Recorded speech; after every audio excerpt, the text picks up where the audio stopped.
Inside, I want to kill myself. We are on an 0-7 run over the last 2 days. After tonight, it was just complete bullshit. So that's how I'm going to start off this show. Horrible Sunday, 1-5. I don't even know what to tell you about that. I just don't want to do this anymore. I have never seen anything like this, man. With the slump continuing, 2 straight losses, not a good day at all. 0-4. I just have not had a good season, man. What kind of slump that I'm on? The slump continues. I've reached a new peak, actually. I'm gonna burn my Bruins hat, man. I don't know what is going on with the Bruins. March 8th, is that what it is? I don't even know. It's March 9th, I think. Who even knows, man? I don't know what day it is anymore. I don't even know what day it is anymore, man. Back with you after the worst day that I could possibly have. Back with you, as I always am. Until I die, at least. 0-2 yesterday, and yesterday did not go well for me. 0-5. The worst month that I've ever had in my 18 years doing this. I don't know what to even tell you about this anymore. Broke the slump yesterday as the slump just continues. The slump continues. Somebody fucking kill me, please. I don't even know what I should do at this point other than potentially end it all. What's up, everybody? It's Toad back with you for Better Off Dead. Tuesday, August 12th.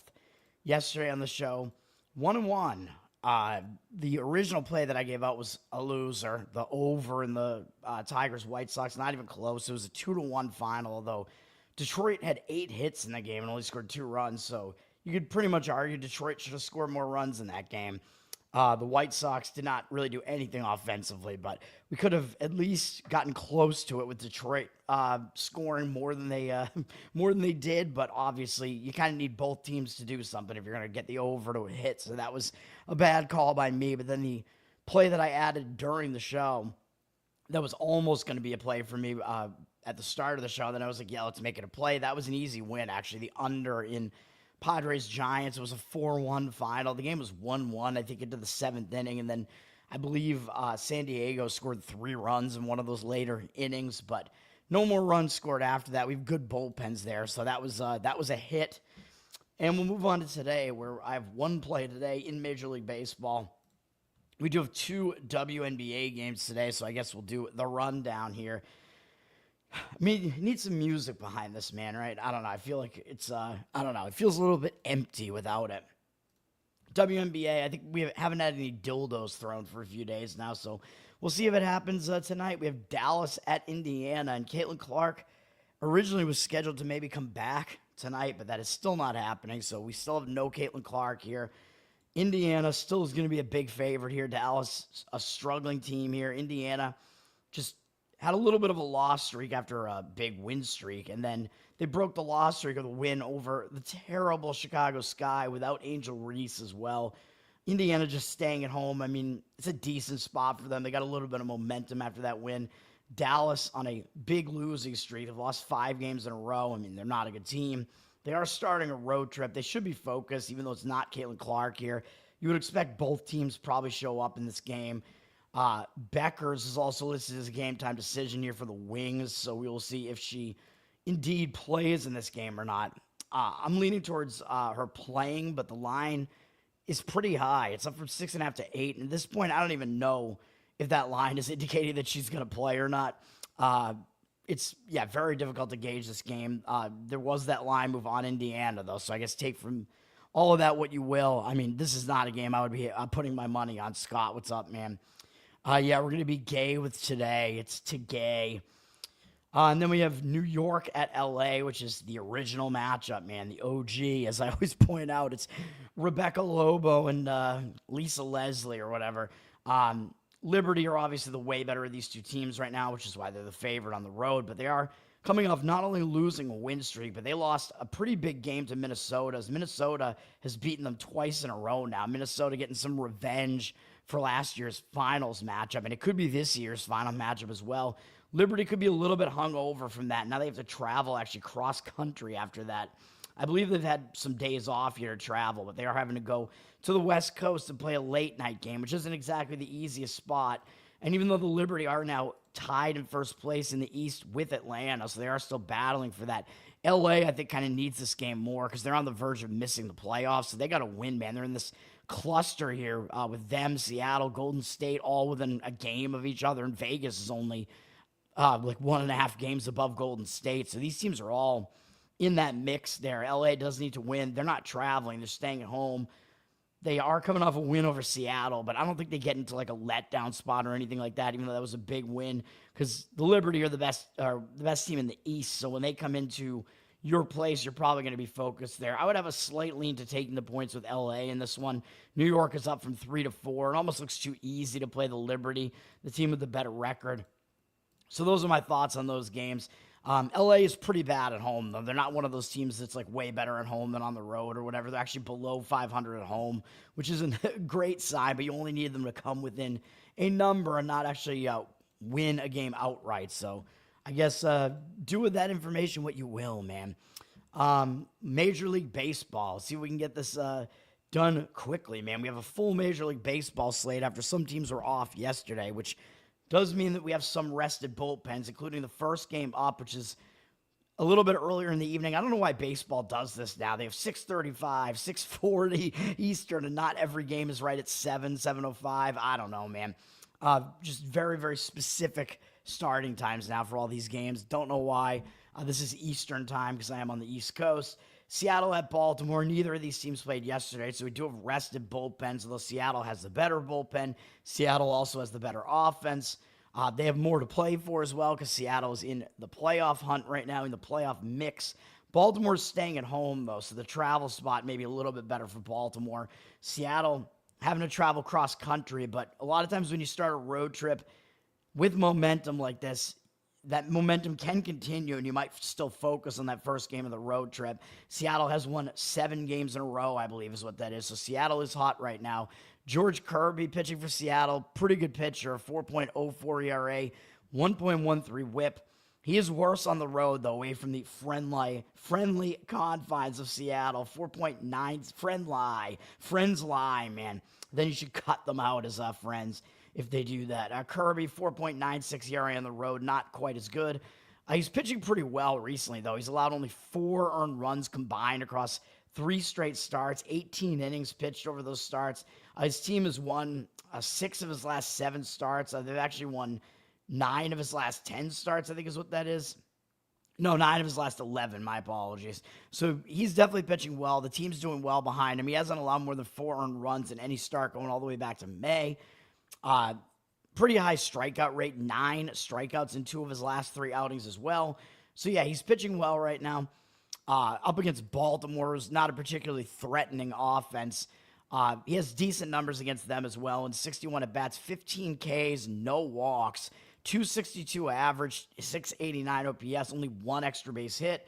A double from Gunnar Henderson, who does actually hit him well. 6 for 13 with 1 home run as well, and that double. But the rest of these guys don't really hit him that well. Decent matchup for Kirby here. Dean Creamer, pitching for Baltimore, has actually started pitching better recently. I've never thought he was that good. 4.35 ERA, 1.28 whip on the season. Not terrible. He is much better at home. 2.89 ERA at home. So the splits do actually favor Creamer in this game. He did allow 4 runs last time out, but it was at Philadelphia. That's a difficult offense to face, of course. Had 6 strikeouts, only 1 walk. So I would say that wasn't really a bad start for him. Over his last few starts, he's actually been decent with a 16-5 strikeout walk ratio, though he did allow 5 runs against the Rockies at home a few starts ago, which is not a great sign because the Rockies are a terrible offense, especially on the road. Creamer, I mean, he's pitching mediocre at least right now, though. Up against the Seattle Mariners, he hasn't been good, though. In 74 at-bats, 297 average, allowed 999 OPS. He's allowed 7 home runs to them, including a couple from Arozarena. So I do think you have to give Kirby the starting pitching edge in this one. So Seattle does have the edge across the board here. I mean, they got the edge with the starting pitching matchup numbers, at least. The situation seems like it's a little bit against them, and so are the splits for the starting pitchers, but everything else kind of points in the direction of Seattle. You have to pay a price, though. They're up from minus 135 to minus 164. 58% of tickets, 83% of the cash on them.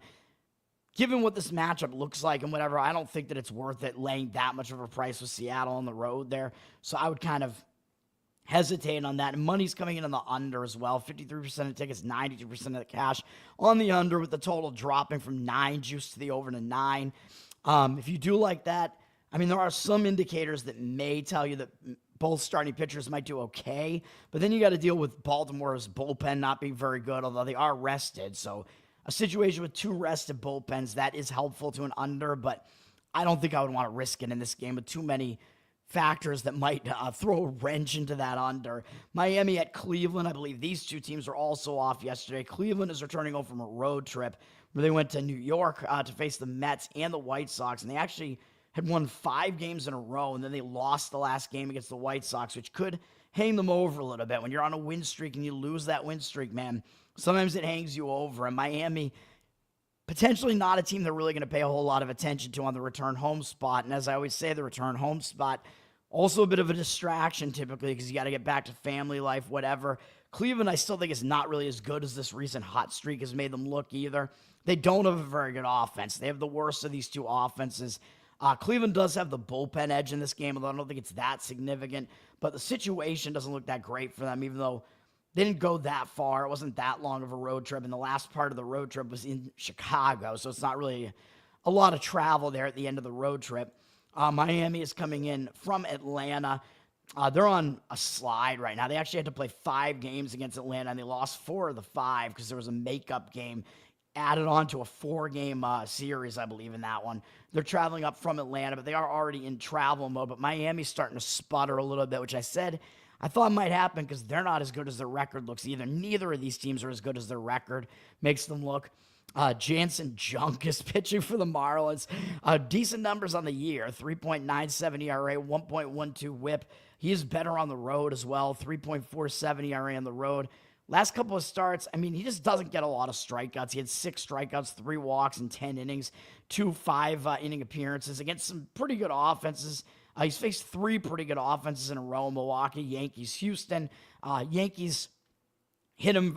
They got to him for 6 earned runs, although he actually didn't allow many base runners in that one, so he kind of got a little bit unlucky. Junk, really, he hasn't been that bad for the most part, I would say. The Marlins actually won all 3 of those starts of his, which is kind of insane to think about. And they've won 5 of his last 6 starts, and I guess 8 of his last 10 starts or something like that as well. So Junk is pitching respectably at the very least.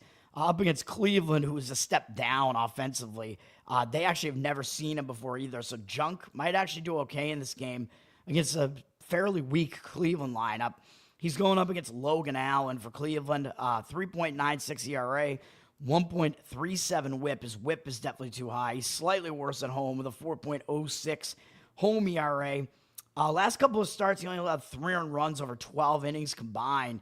But he did walk 4 guys in his last outing. It was against the Mets. They're a good lineup, but the walks have been somewhat of an issue for him basically throughout his career. But more recently, he's actually been pitching better, except for that 4-walk performance there. He actually didn't walk any more than 2 in any start over the prior month. So Allen, he's doing okay at the very least. He's up against a Marlins team that's very mediocre offensively, and they haven't seen much of him. The Marlins actually only have 2 hitters who have faced him, and they're 0 for 5, although with no strikeouts and 1 walk. Allen, not necessarily that much of a strikeout guy. But with the unfamiliarity aspect of this, I could see the early parts of this game actually being low scoring with both pitchers being unfamiliar. The money is coming in on the under after it did go up a little bit from 8.5 to 9, but 52% of the tickets, 78% of the cash on the under. I can see that being the case, man. The under, first 5 innings might be worth a look, although you do have rested bullpens as well, although I don't necessarily trust the bullpens. They're both like mediocre, so if you want to go with the rested bullpens, I mean, full game under still does kind of make sense to me. First 5 under might be a slightly better way to approach that, and then Cleveland at minus 130 on the money line. It's 55% of tickets, only 51% of the cash, so it looks like some of the money taking Miami as a dog there as well, so I wouldn't really disagree with that either. I think I prefer Junk over Allen to some extent there.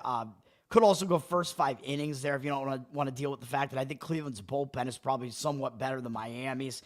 Philadelphia at Cincinnati. These teams did play each other yesterday, and Philly beat Cincinnati in the series opener 4-1. I still give Cincinnati a slight bullpen edge because I don't think Philly's bullpen is very good. Cincinnati used very little of their bullpen yesterday. Philadelphia didn't use that much of their pen either. So I'll give the edge to Cincinnati with the bullpen. I'll give the offensive edge to Philadelphia here.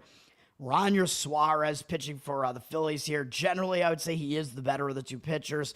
2.94 ERA, 1.15 whip. I keep thinking he should regress a little bit, which he did fall into a little bit of regression. Because I think if you look at his career numbers, he can't really sustain numbers that are this good, but he is still pitching well. He had a late start to the season, so at some point I am expecting some regression. Might not happen here, though, even though this is a pretty hitter-friendly park here. He does have a 1.48 ERA on the road, which is pretty good. He's been significantly better on the road.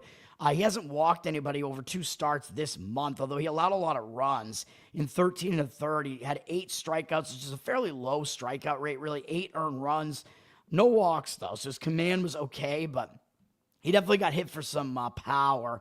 5.4 ERA this month. Not exactly that great, so this regression might be kind of in swing right now. During the past month, he actually did have some starts where he walked too many guys in July. So I don't know if he's in exactly the greatest form right now.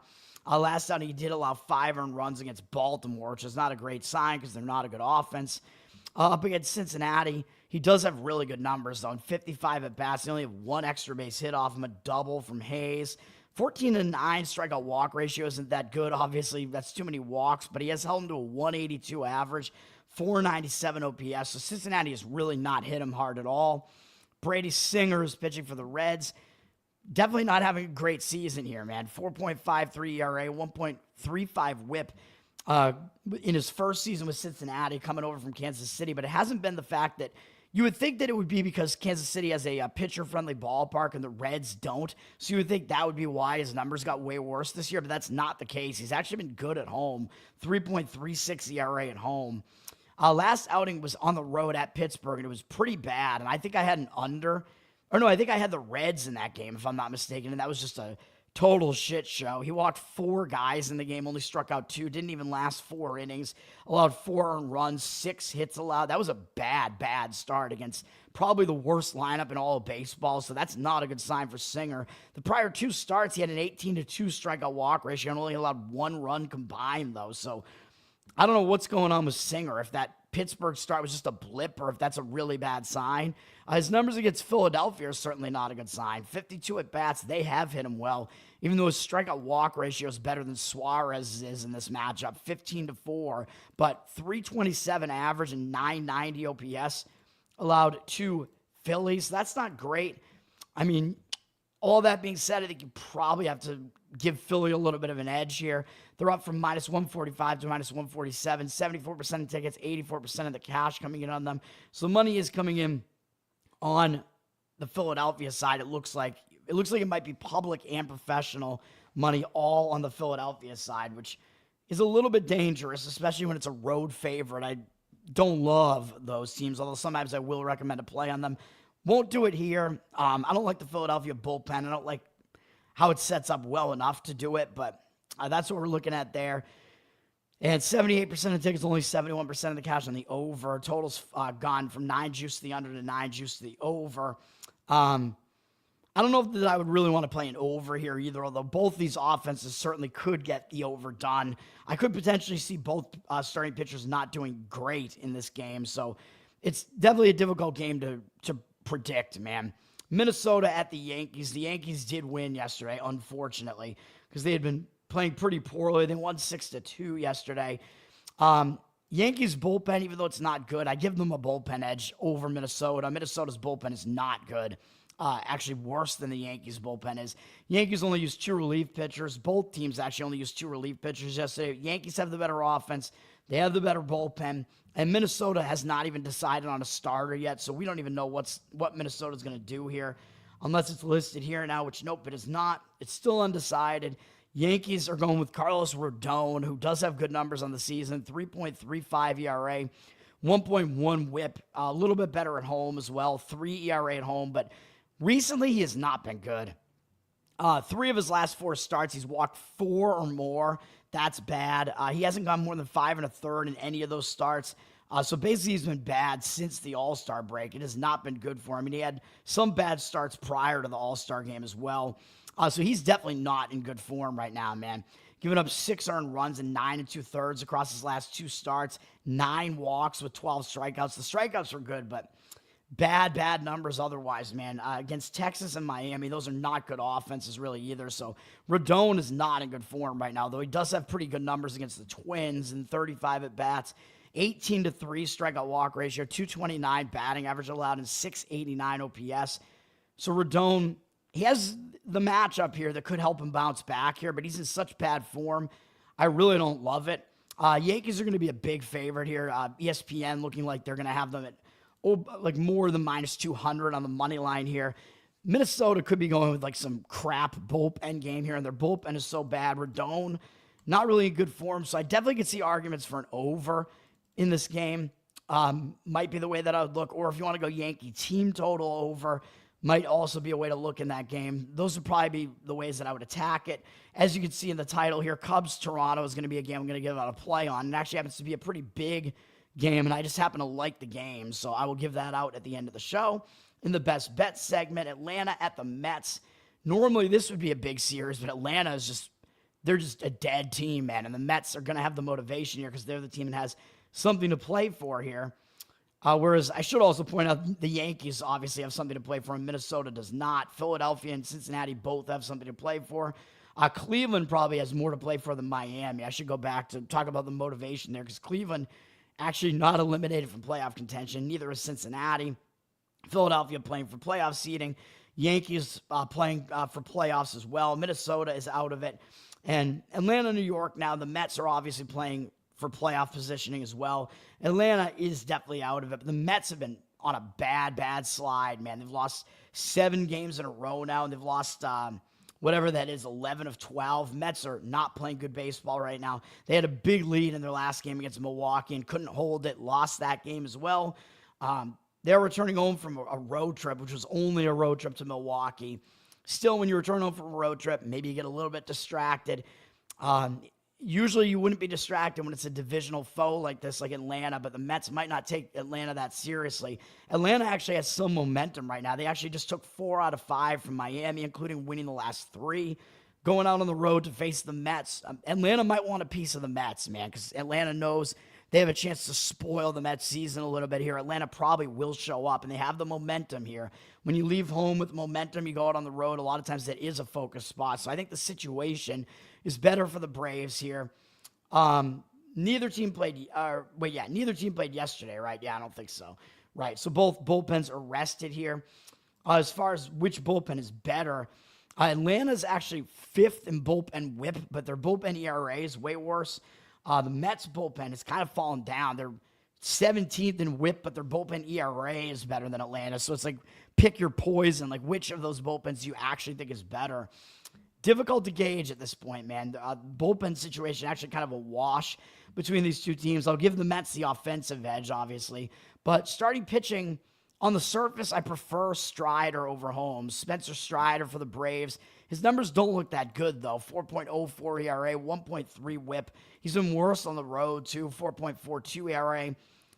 Some of it may be skewed by his last start being pretty bad against Milwaukee, but we know Milwaukee is definitely a team that can hit, but they hit him pretty well. He gave up 11 hits, 5 earned runs, and 4 2/3.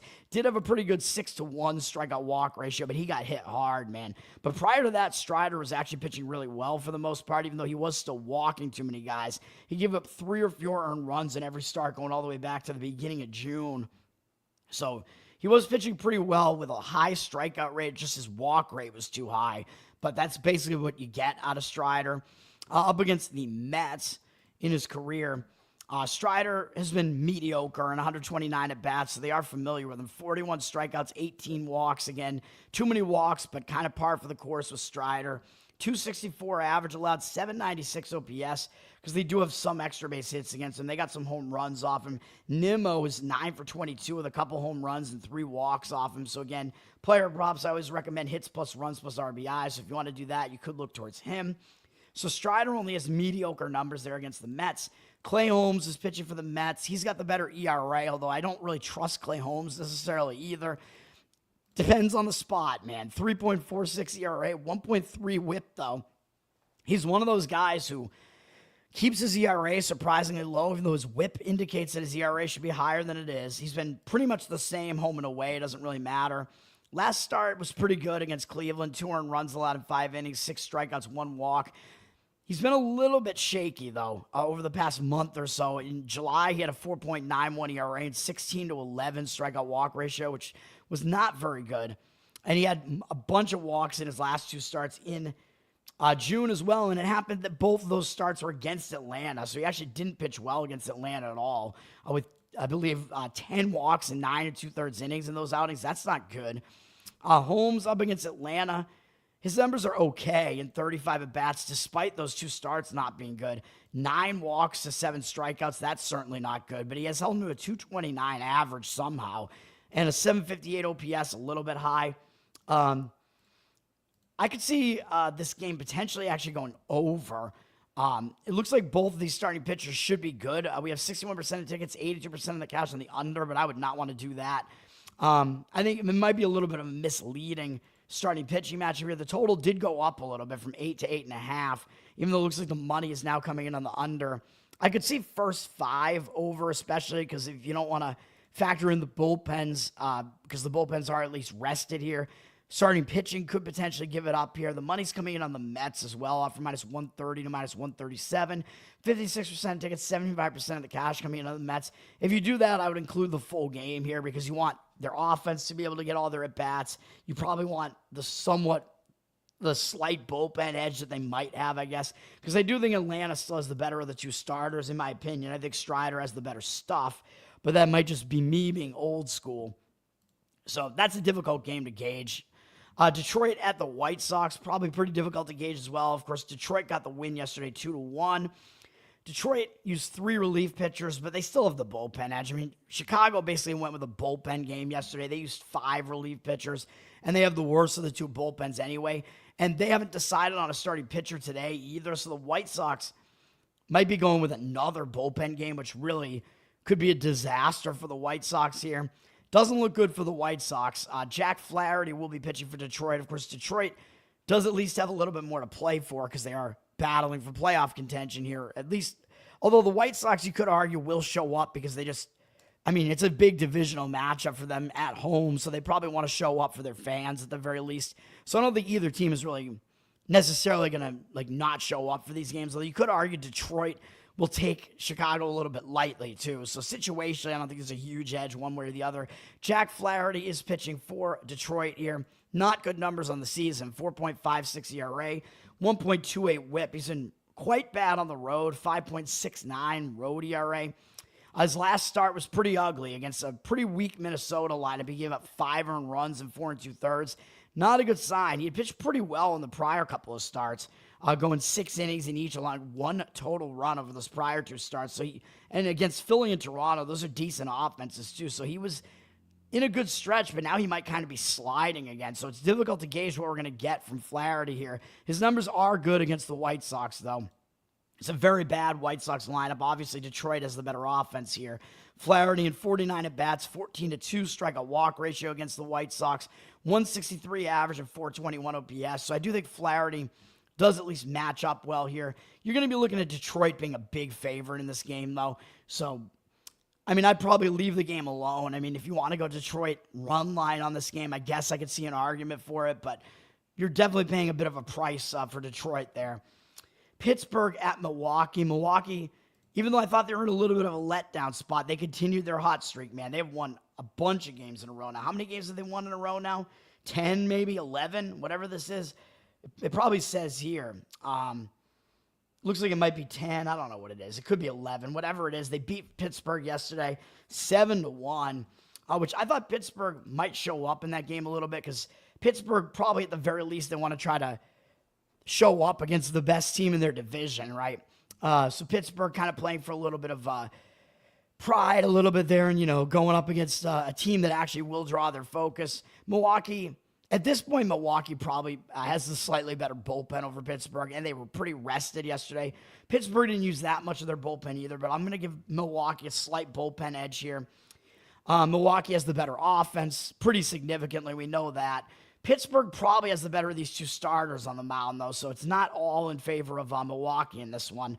On the surface, this looks like a very good pitching matchup between Paul Skeens and Freddie Peralta. It looks like pretty much ace versus ace for the most part, although I don't know if Peralta's Milwaukee's ace anymore now that they have all these other starters rejoining the rotation and joining the rotation. But anyway, I thought Milwaukee could be in a little bit of a letdown spot after sweeping the Mets, but they blew out Pittsburgh yesterday. Skeens is on the mound for Pittsburgh here, but they've been limiting his innings a little bit here because they don't want to burn him out because, of course, it's a lost season. So why would you get your starting pitcher injured? You don't want to do that, obviously. But they're letting him go out there 5-6 innings a game pretty much. He's got a 1.94 ERA and 0.93 whip on the season. We know he's elite. He's slightly worse on the road, 2.15 ERA, still really good.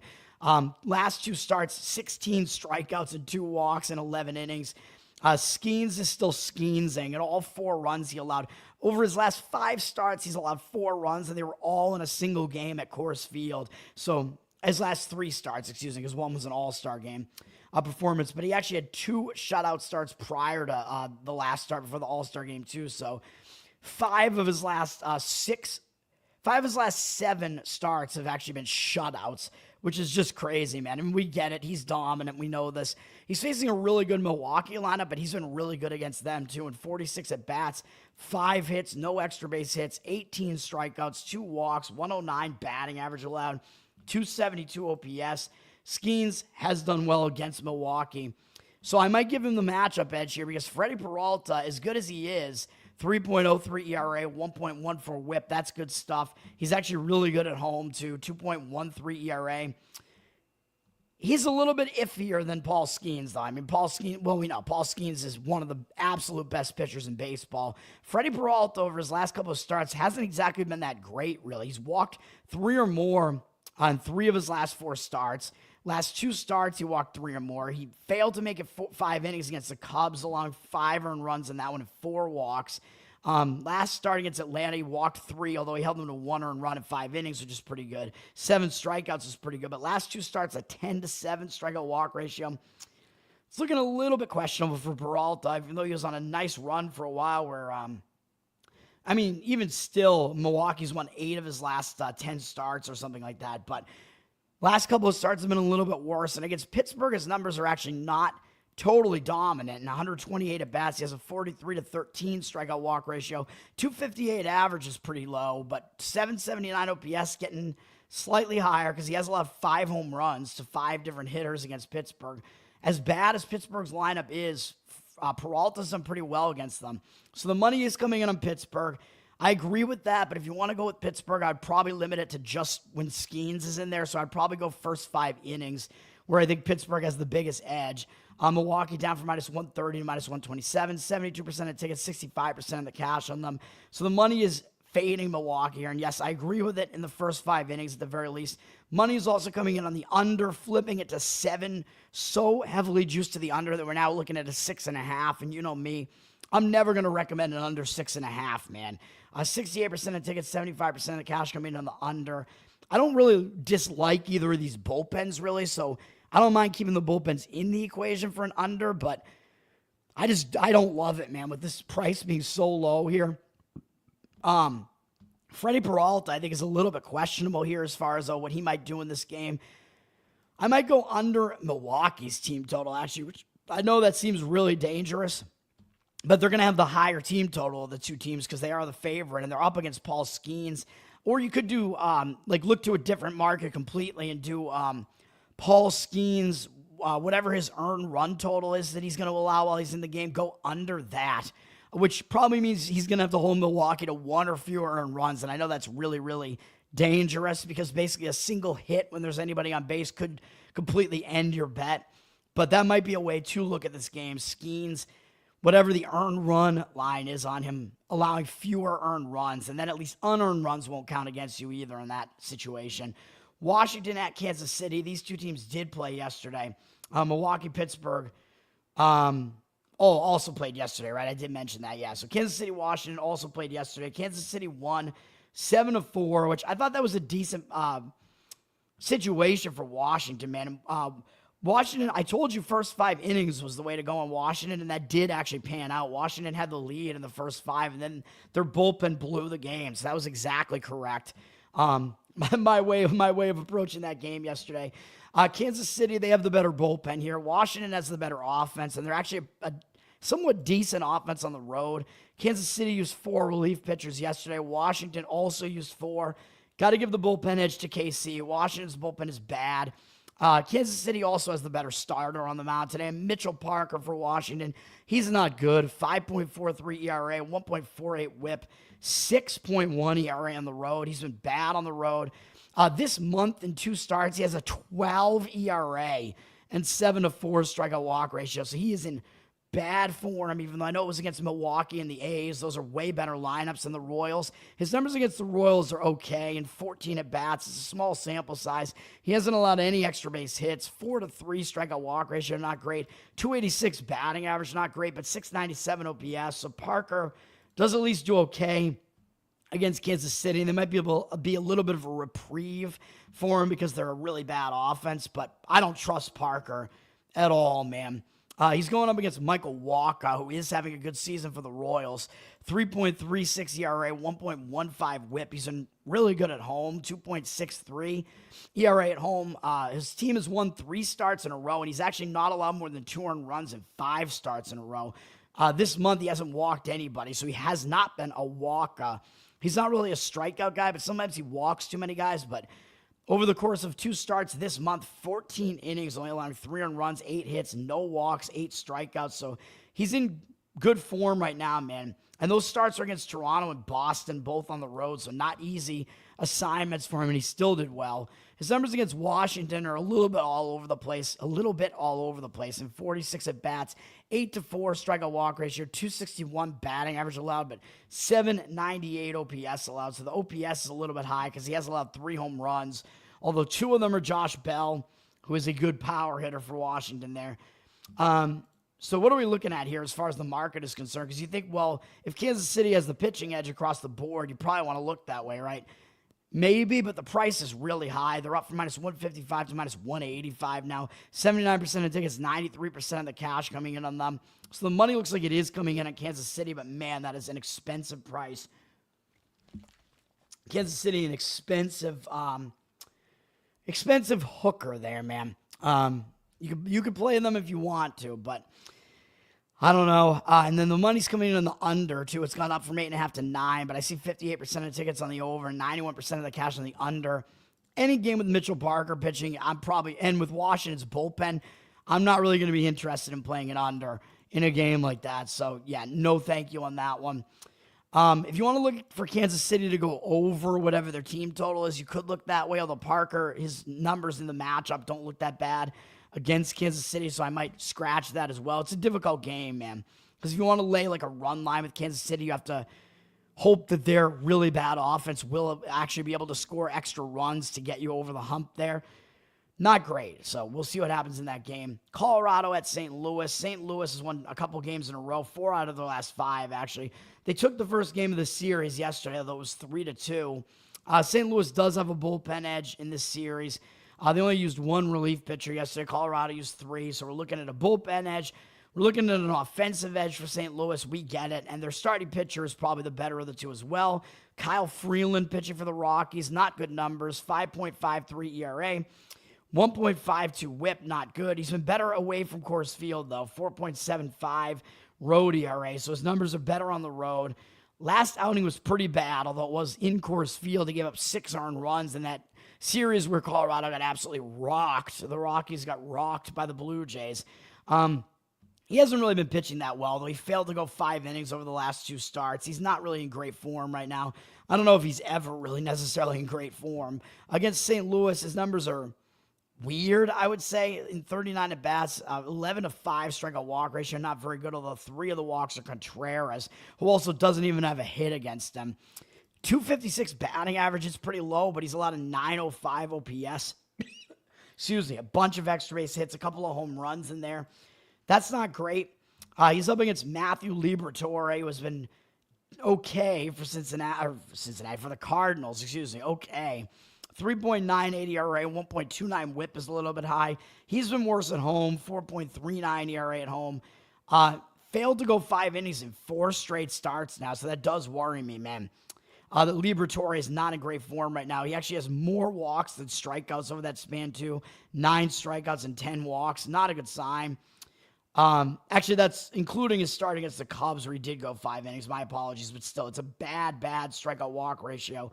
Recently, Rockies are pretty unfamiliar with him, though. They only have 8 hits off him. Doyle does have a home run off him. They have a 250 average and 875 OPS, but I would say Liberatore does have the edge in that game, in that starting pitching matchup.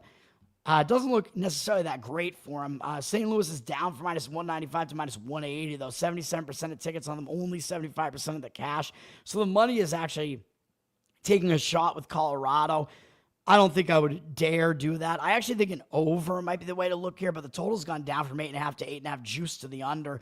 53% of the cash, 93% of the cash, or 53% of tickets, 93% of the cash on the under. I could see both starting pitchers struggling in this game, though, man. So I think an over might happen in that game. It would be a slight lean for me in that one. Arizona at Texas. Texas wound up winning 7-6 yesterday. I told you I actually thought that was a sneaky over in the game yesterday with Nelson and Eovaldi pitched yesterday with good ERAs. But I said, man, their matchup numbers didn't look that great. I thought it could go over, and it went way over, which I'm kind of surprised by. And Texas still does have a good bullpen, but they used a lot of it. They used 5 relief pitchers yesterday. Arizona, a bad bullpen, and they used 4 of their relief pitchers. My voice is dying again. So bullpen situation doesn't look good for either team here. So I'm probably leaning to an over in this game as well. DeSclafani is pitching for Arizona, which also doesn't seem like a good thing to me. 4.2 ERA, 1.2 whip on the season. Mediocre numbers, slightly worse on the road, 4.4 ERA.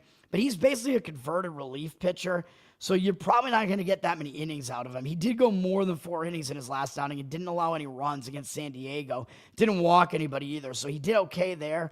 But he did have multiple walks in 3 of the prior 4 appearances.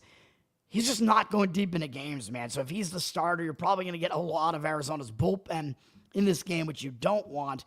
And his numbers against Texas are actually bad, even though only 5 of their hitters have seen him before. And Merrill Kelly and Jacob deGrom are 0 for 5 off him, and they're included in there. So his numbers against the actual 3 batters, Peterson, Seager, and Semien, who have seen him before, some of the best hitters on the Rangers, they've all bombed him. Even if you include deGrom and Kelly in there, he's allowed a .417 batting average to them and 1,306 OPS, and they got 5 home runs off him. So the Rangers have actually hit him for power. 11 strikeouts, no walks is actually really good for DeSclafani, but I think the power numbers he's allowed to Texas are just ridiculous. So I wouldn't trust him. I would not trust Arizona's pitching in this game. Jack Leiter pitching for Texas. I mean, he's a young guy with high velocity stuff, but he does walk way too many guys. 4.05 ERA, not horrible, but 1.35 whip is definitely pretty up there. I don't like that whip. 3.6 ERA on the season. 3.6 ERA at home on the season, so he has been better at home, but both starts this month, he failed to go 5 innings in both of them. 10-7 strikeout walk ratio. One was against the Yankees, so that's difficult. One was against Seattle. Not exactly the easiest assignment either, but he's just not in great form right now, man. His walk numbers have been bad over the past month. Arizona's never seen him before, so maybe he does have a little bit of an extra edge because Arizona hasn't seen him before, but I don't know how long that's going to last. And then you have an unrested bullpen as well for Texas. So I actually think an over is worth a look in this game, and the money is disagreeing with me on that one too. It's down from 9 to 8.5. 92% of tickets on the over, only 59% of the cash. But I could see a lot of runs being scored here. Or if you dislike Arizona's pitching situation more, which is, that is my situation. I don't like Arizona's pitching situation. You could go with Texas to go over their team total. The only difficulty is Texas is one of the worst scoring teams at home. Their offense has been quite bad. Arizona does have the better bullpen. So if you go over, Arizona does have the better hitting, Texas obviously has the better bullpen. But Arizona has the better offense. If you go over, you kind of want to include Arizona's offense to try to help you out there. But I could see an argument for Texas over their team total nonetheless. Texas down from -145 to -142. 67% of tickets, 74% of the cash on them. So the money looks like it's slightly coming in on Texas in that game. I wouldn't really disagree with it because lighter, being the unknown, probably is a better way to go than Arizona with Arizona's pitching they have going on. So I don't really disagree with that either. My Red Sox at Houston, it's just bad, dude. The Red Sox were a big favorite on the road, which I thought they were too much of a favorite yesterday, but I didn't really think they were going to lose the game outright with Garrett Crochet on the mound. So they wasted a Garrett Crochet start. Red Sox blew it. They lost 7-6. Not good at all. Both of these bullpens are fairly decent, although I'm going to give Houston a bullpen edge here, although Houston used 5 relievers, and the Red Sox only used 3 yesterday. Houston does generally have the better bullpen, though, because a couple of their relievers only threw like fewer than 10 pitches. They'll probably be available again today. Starting pitching, well, first of all, the offense. I'm going to give the edge to the Red Sox, actually, in the offense, I think, slightly. Let me see about the hitting here. Yeah, the Red Sox have a better offense, but they're not quite as good on the road. Starting pitching, it's actually difficult to gauge. Dustin May making his second start for the Red Sox. You know me, man. I don't think May is good.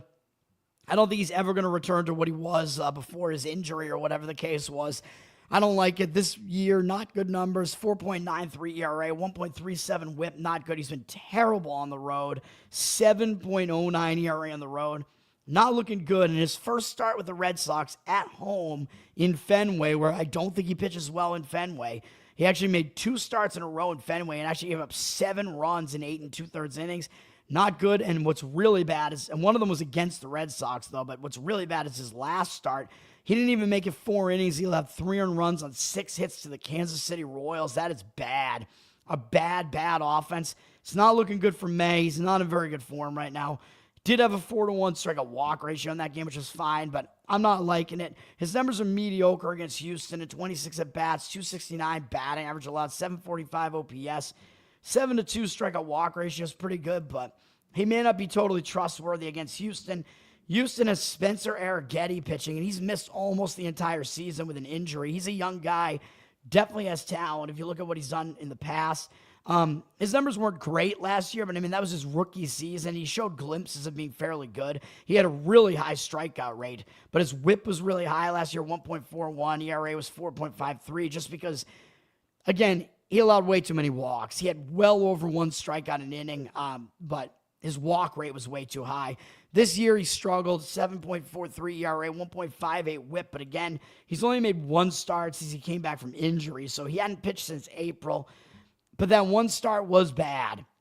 It was at Miami. They're not a great offense, and he allowed 5 runs on 11 hits to them in 3 2/3. 5 strikeouts, 1 walk. Wasn't that bad, but he did get bombed by Miami. So he's still working his way back, and maybe he's not quite totally back at this point. His numbers against the Red Sox in a short 16 at-bat sample size are good, though. Masa Yoshida has a home run off him, but he's got 7 strikeouts, 1 walk against the Red Sox. He's held him to a 125 average and 489 OPS. The Red Sox only have 1 other hit against him. So Arrighetti, in a very small sample size, has done well against the Red Sox.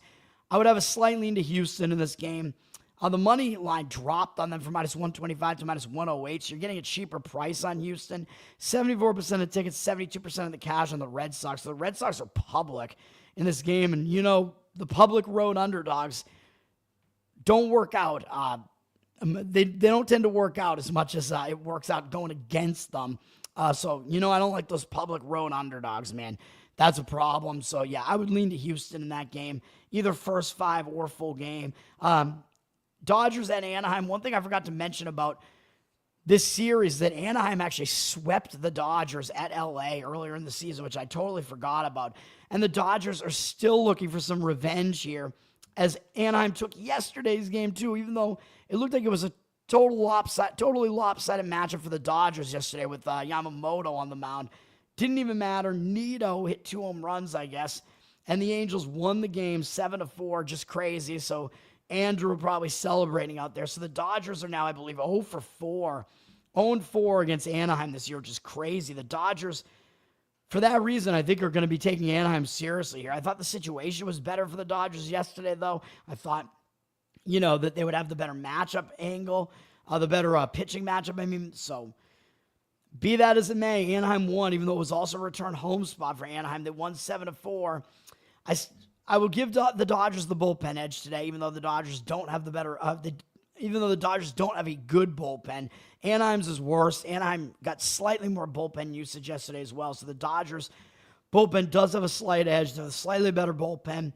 Dodgers obviously are the better offense. But you got to give the Dodgers an edge in this game as well with Emmett Sheehan on the mound. He's a really talented young pitcher, man. His numbers are fairly decent so far this year. A 3 ERA, 1.2 whip. Pretty limited sample size so far. He's been better on the road, though. 2.08 ERA. Last outing, he did go 5 innings. It was one of his better starts. It was probably his best start of the season, actually. He went 5 innings, allowed no earned runs against St. Louis. The defense wasn't great behind him, though. A couple unearned runs, but no earned runs despite allowing a home run. That's the way to do it, man. 5 strikeouts, 1 walk. St. Louis, I mean, they're at least a mediocre hitting team, so Sheehan might be kind of rounding into form a little bit here. I think he's good. He's talented. He's only allowed more than 2 earned runs once all season, although most of his starts he hasn't gone that deep, so you do have to keep that in mind. Anaheim has never seen him before, so he might have a little bit of an extra edge in that regard, because when you have a young, talented pitcher that throws hard, that can strike out guys at the major league level, lineups tend to have to kind of try to adjust to him, so it might be a little bit of an extra edge for Sheehan there. He's up against Victor Medeiros, which I don't know what we're going to get out of him, man. He's got a 4.5 ERA, 1.5 whip this year, which is not good. Does have a 0 ERA at home, but it's a very limited sample size. He's barely pitched this year at all. He's only pitched 4 innings this year.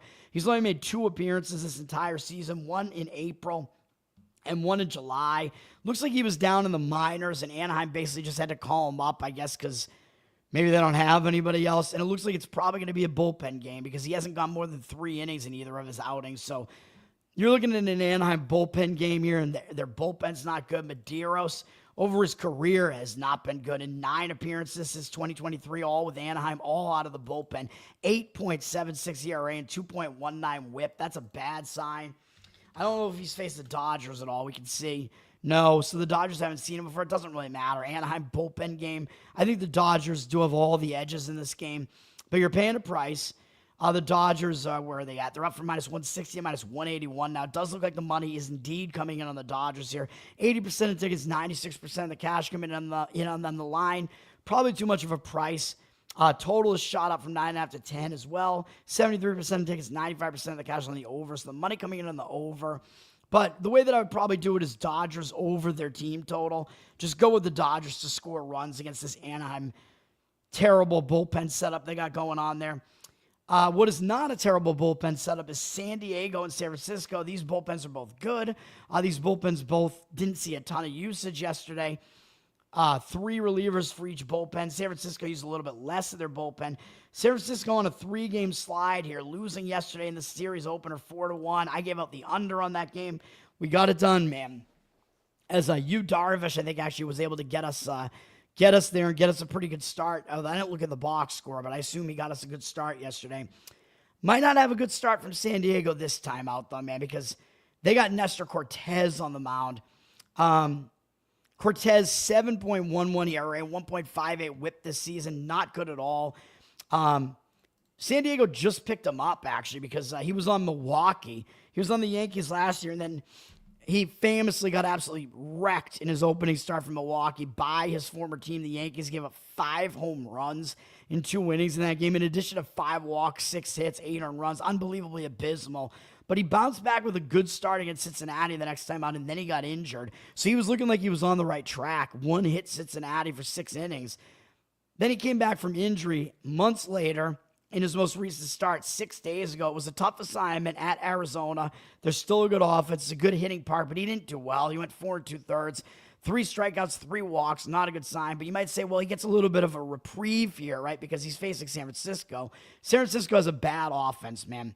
They're the worst of these 2 offenses here. So even though I think San Francisco, I might give them a slight bullpen edge here just based on the bullpen rest scenario. San Francisco does not have the better offense, but Cortez has actually been pretty bad against them. In 50 at-bats, they've hit him for a ton of power, man. I don't know what it is with Cortez and allowing home runs, but they have 6 home runs off him. Chapman and Devers each have 2 bombs off him. Devers only 4 for 18, but does have familiarity with him from being in the AL East with the Red Sox. 21-4 strikeout walk ratio is good for Cortez against San Francisco, but other than that, he's allowed a 280 average and 1,073 OPS, so his numbers are not good against the Giants. You got to give Robbie Ray the starting pitching edge here, man. 2.85 ERA, 1.13 whip. He's having a good season. He's been better at home, too. 2.58 ERA at home.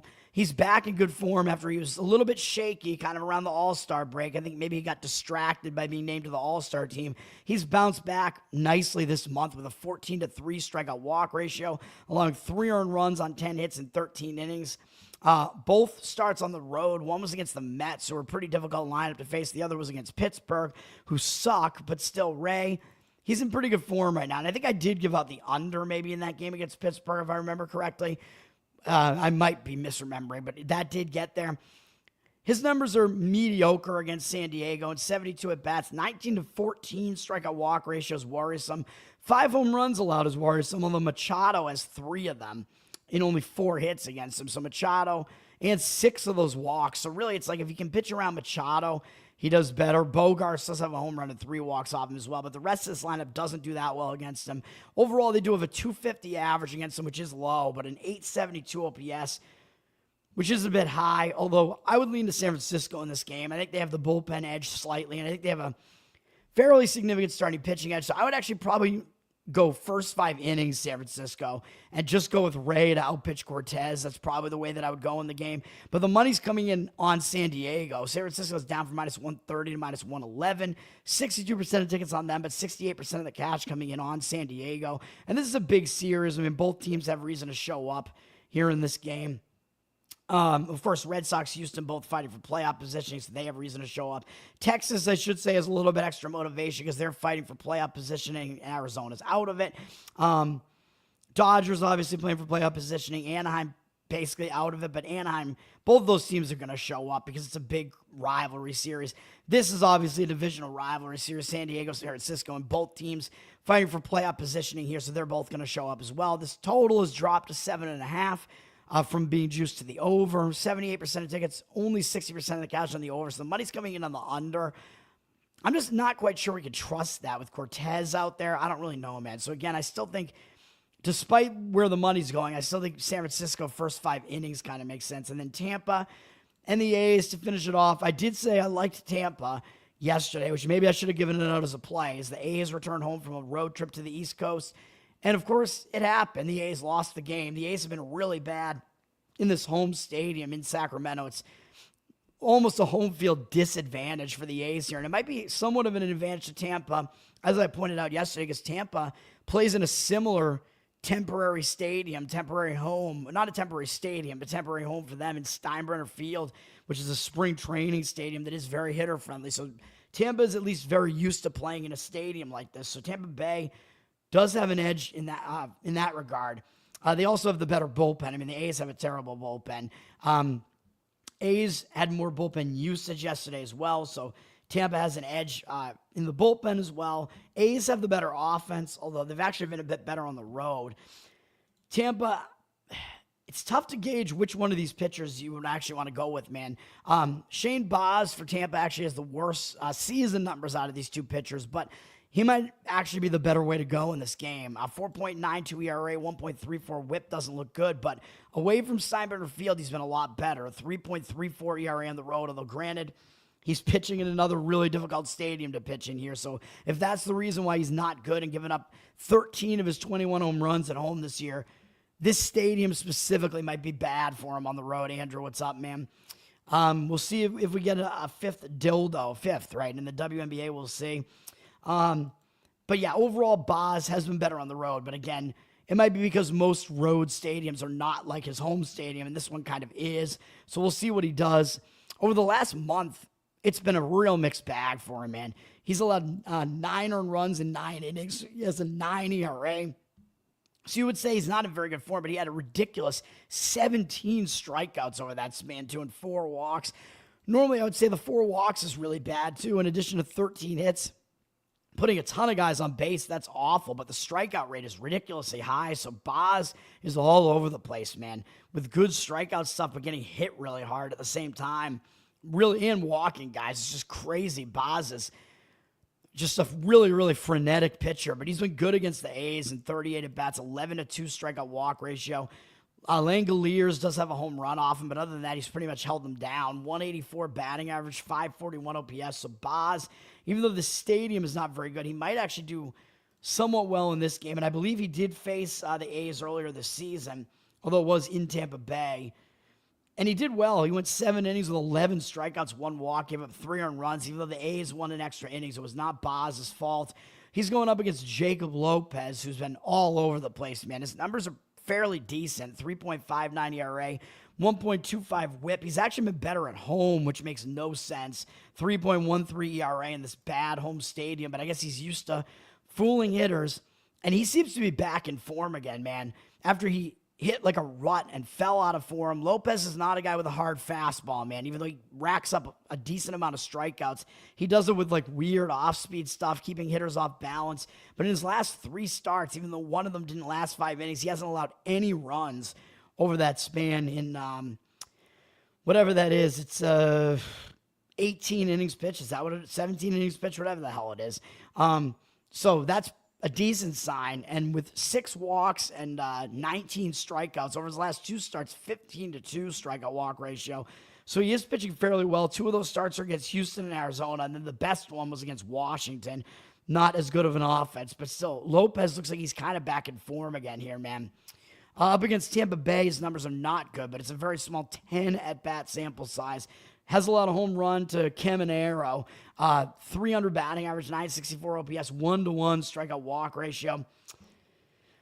So I kind of lean to Boz being the better of these 2 pitchers, man. So even though it should be a kind of a bounce back spot for the A's, because when a team returns home from a road trip, they tend to do a little bit worse. They tend to, bounce back in the next game if they do badly in that first game. So situationally, it kind of looks like it sets up better for the A's, but the starting pitching matchup and just the matchup in general, to me, except for the offense, actually looks better for Tampa, and that's where the money's coming in. A is down from -115 to -107, 69% of tickets on them, but 54% of the cash coming in on Tampa. So I will actually agree with that one. I would say Tampa probably would go full game, because if you want to fade the A's, you usually want to include fading their bullpen as part of the equation. So slight lean in that direction for me there would probably be the way to look. And the money's coming in on the under for some reason. It's actually a low total for an A's game. Down from, actually, it's 9.5 juice to the over, with a little bit less juice. 62% of tickets on the over, 59% of the cash on the under. I'll leave that one alone, though. Nate, what's up, man? Thanks for hanging out. And we're going to go with the best bet segment, where I have one bet, and you can see which game it is. It is Cubs-Blue Jays, which is one of the better matchups. One of the best records in the National League versus one of the best records in the American League. However, I do think the Cubs are the better team here. I think I'm going to give the Cubs the offensive edge, even though Toronto actually has a higher team OPS right now. I still think the Cubs are actually the better offense. I think Toronto might start a little bit of regression here, man. I actually think the Cubs are the better team. I'm going to go with it, even though on the surface you might think you want to go with Toronto here, because it looks like they have the better starting pitcher on the mound. ERA-wise, yeah, I mean, there's a big difference in the ERAs here, but I actually think that the gap between these 2 starters is a lot less than you think, and I actually think the bullpens kind of line up as kind of a wash as well here, even though Toronto, I'd say, does have a somewhat better bullpen. What are we looking at here? This is the pitching. Toronto's fallen a little bit down to 10th. Their bullpen ERA is actually up over 4 now, so their bullpen has actually been a little bit worse recently. The Cubs actually have a better bullpen ERA. I'm just ordering this by whip, so their whip is a little bit worse, but I think the Cubs actually have a slightly better bullpen at this point. Yeah, Toronto's 3rd in OPS hitting-wise, so the Cubs are 5th, and it's a very, very insignificant difference there, so I do think the Cubs actually may have the better offense too. And the starting pitching, again, I think is not as much of a disparity as you would think. The money is agreeing with me on this. It's down from -130 to -119 on Toronto here. You're getting the Cubs as an underdog, man. It's very rare you get the Cubs as an underdog, and normally you would think it looks too easy to take the Cubs, but the public's not thinking that, as the public has 70% of the tickets on Toronto and only 62% of the cash. So I actually think we're fading Toronto as the public team here, which is crazy, and I think it's because of the starting pitching matchup here. Both teams are starting a new series, and Toronto's returning from a road trip, man. So that That's one factor here that it makes it a bad spot for Toronto. So the situation is part of the handicap here. Yes, I know it's not going to be a terribly distracted spot when you know you have the Cubs coming into town. You're probably going to show up for that. But they're still returning home across multiple time zones, man. 3 time zones from playing in elevation, blasting Colorado with like tons and tons of runs, and then playing a big series against the Dodgers, finishing that off with a win, and then returning home from all that. I still think it's a distracted spot. You still have to get stuff done back at home when you've been away for a while. You got to readjust to the time zone. They got to go through customs. It's one of the longest flights that I think you can have in all of baseball. I think the longest is likely to be San Diego to Toronto, right?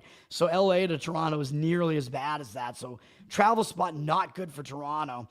For the Cubs, they're on the road and they're coming in from St. Louis. Yeah, they're crossing, I believe, 1 time zone in this case, but that's not nearly as bad, obviously. And the Cubs have been playing some fairly bad baseball, losing 4 of their last 6 games. So they're in a little bit of a rut. They lost that series to St. Louis. They're probably angry. They lost on Sunday night in front of an ESPN crowd, in front of a national TV audience. So they probably want to forget about that, put that behind them. And now they had yesterday to rest. So I think the travel spot does set up better for the Cubs in this one. And we're looking at Ben Brown on the mound. And you might be saying, well, why the hell would I want to go with this guy against Barrios, who has the way better season numbers? I know Ben Brown, his numbers are terrible. 6.04 ERA, 1.44 whip. I think he's better than his surface numbers suggest. And I know I said that in a game this year that I gave it out and he lost the game. I understand that. But I think at some point, the other numbers that we're looking at are going to kind of take hold here, man. Because Brown, he's a young guy that does have good stuff and does have good ability to fool hitters at the major league level, man. I think at some point we're going to see it happen. I know his ERA on the road is bad, 6.29. His last couple of starts actually were not bad. Gave up 1 earned run apiece in each of those starts, although I know he didn't go 5 innings in the game against Cincinnati, but I don't know if there was a rain delay because he was pitching well. There was no reason to really take him out of the game after 56 pitches, although his pitch count has been really limited over the last couple of starts, but he was really efficient, actually, with his pitches in those starts for the most part. Went 5 innings against the Cubs, but overall, the last 9 innings, he only allowed 2 earned runs, has 9 strikeouts, no walks. The prior start, he didn't walk anybody either, although he gave up 7 runs, 6 earned to Kansas City, which I know is not good. But he bounced back from that nicely, man. He was in a stretch where he allowed a bunch of runs, and that Kansas City start, remember, was the first start in a month. So he hadn't pitched for a month because he got bombed. I think in that game where I gave out the Cubs maybe, or an under or something against St. Louis. I think that was one of those games, and he got absolutely rocked. It was a terrible start for him. But since he's come back, he had that one really shaky start in his first game back. Maybe was a little bit nervous, but since then he's actually been pitching better, so he's trending in the right direction. And you look at this is what I'm talking about, his season stats. 104 strikeouts and 92 and a third innings pitched with only 27 walks. That's a really good ratio, a decent strikeout rate too. So it's like, why is he doing this bad? I know he's allowed more than 1 hit per inning, which is a little bit concerning. 16 home runs is a little bit concerning as well, but still, overall, hasn't really been that bad. He allowed 2 home runs in his first game back, but since then he's only allowed 1. So I'm gonna go with Ben Brown in this game, man. As ridiculous as this looks and as stupid as it might seem, he's going up against Toronto here. And I know Toronto, they've been hitting pretty well, but I think they're playing a little bit above their pay grade, and they have never seen Ben Brown before. So again, I think these young pitchers like Ben Brown, when the opposing offense has never seen him before, they do have a little bit of an extra edge built in because the opposing offense has to kind of figure him out. And we've seen that he has the ability to strike guys out at the major league level. So I think that's a little bit of an edge to Brown as well. I think he might step it up for this game, man. And if he doesn't go that deep into the game, we do still have the Cubs bullpen is in decent rest shape here, and their bullpen's not that bad. So I'm still willing to do this. Up against Jose Barrios, I know he has the better numbers on the season. He's a consistent pitcher, a 3.89 ERA, 1.27 whip. The whip's a little bit high for my liking. He is a little bit worse at home, 4.34 ERA at home, so you got to keep that in mind. His last couple of starts, little bit dicey, man. He failed to go 5 innings and 1 against Baltimore. And then he only went 5 1/3 last time. I don't know, over those last 9 2/3 innings, he's allowed 13 hits, and he's allowed 5 earned runs over that span, which isn't that good. Yeah, he's only walked 1 with 8 strikeouts, so strikeout-walk ratio has been okay, but he's been struggling for a bit now, man. The month of July, he had a 5.83 ERA, so he was kind of sliding, even though I know the Jays have won a ton of his recent starts. They've actually won, what is that? They've won 11 of his last 13 starts. I get that. So they keep winning behind him, but he's facing a good lineup here, man. I don't think he's in the greatest form here. And the Cubs hit, I always say the wrong team, man. The Cubs hit Barrios pretty well in 78 at-bats, 13-5 strikeout walk ratio is fairly mediocre for him, but Cubs have a 333 average, 873 OPS, and 3 different hitters have homered off him. Horner, I'm getting a little bit horny there. Tucker, not going to be tucking, man, especially when I'm horny. And then Turner, I barely know her. So those guys all have home runs off him. So I'm going to go with the Cubs in this game, man. We're getting an underdog price here. Oh, I didn't show it. Sorry. At plus 105. Decent price there. Cubs money line. That's my only play. We're being very selective here today. And that's going to do it, man. A little bit over an hour today. Hour, 10 minutes. Not too bad today for a full baseball slate. Thanks, everybody, for hanging out. Learn to Toad on Twitter. Learn to Toad on Instagram, where I put shorter form betting content there. Once again, I'm not actually betting these games, I remember, because I'm trying to keep my finances in order for a little bit, though. But we'll see what happens, man. On a little bit of a, I don't know. I mean, I've been okay over the last week or so. I think I'm up over the last week or so with mostly baseball plays. So hopefully it continues. Hopefully we get a win today on the Chicago Cubs. What else we got? Better Off Dead, of course. Like, subscribe. Help me out. Let's get this channel monetized on YouTube. Help me with the listens and ratings on Apple Podcasts and Spotify. That helps me out as well. So go check that out. And Covered in Uke is my ukulele project on YouTube, where I'm pretty consistently posting stuff there. And you can go to patreon.com/learntotoad and you get extra uke content there at some of the levels as well. That's going to do it. Thanks, everybody. Happy Tuesday. Titty Tuesday, baby. Let's get the Cubs today, and that's going to do it. Peace.